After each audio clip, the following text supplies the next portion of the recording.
Hi everyone, this is Coach Mahathir again in the Better Writing Project episode 4, where I'm going to be sharing with you how you can write for the ears and not for the eyes.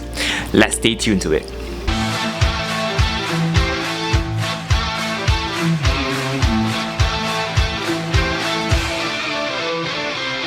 Now when it comes to writing for the ears and not for the eyes, I want you to take note of this. This is by Kara D. January 2012 in the website Hello Poetry, and it's called Bombastic Edison. I want you to take a look and take a listen and see if you can understand this. An abstract gate surrounded by coils of binary and luminescence, suave purple suits clasping to the morph skin, electrical vibes, transistors, atomically sized. What? Now I don't know about you, but I don't understand what that poem was about. But you can see that certain words like this, yes, it is very pleasing to the eyes because it shows people that, man, you write good. But when it comes to connecting with the audience, the way that we write should be the way that we listen, so that they are able to be moved and they are able to be understanding, imagining about what's happening based on the words that you say. So one thing to take note of is try to avoid jargons or big bombastic words when it comes to crafting your speech. The simpler the words, the better.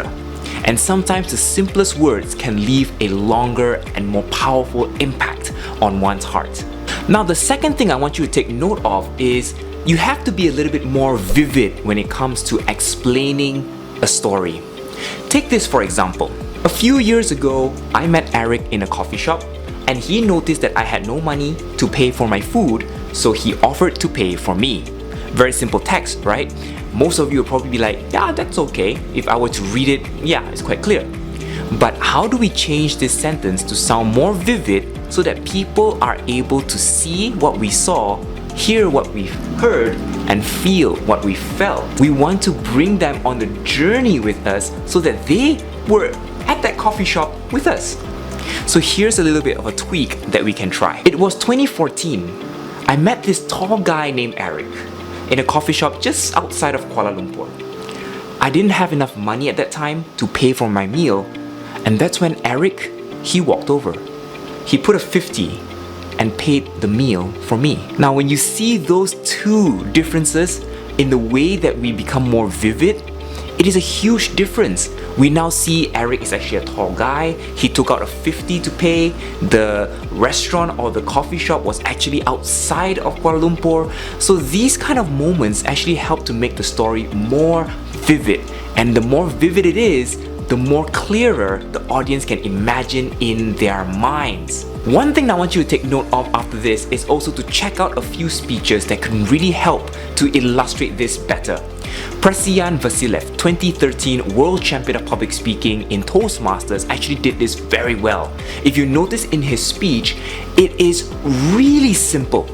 The words that he used is so descriptive, and the actions that he paired it up with made it feel like we can imagine that we were there with him.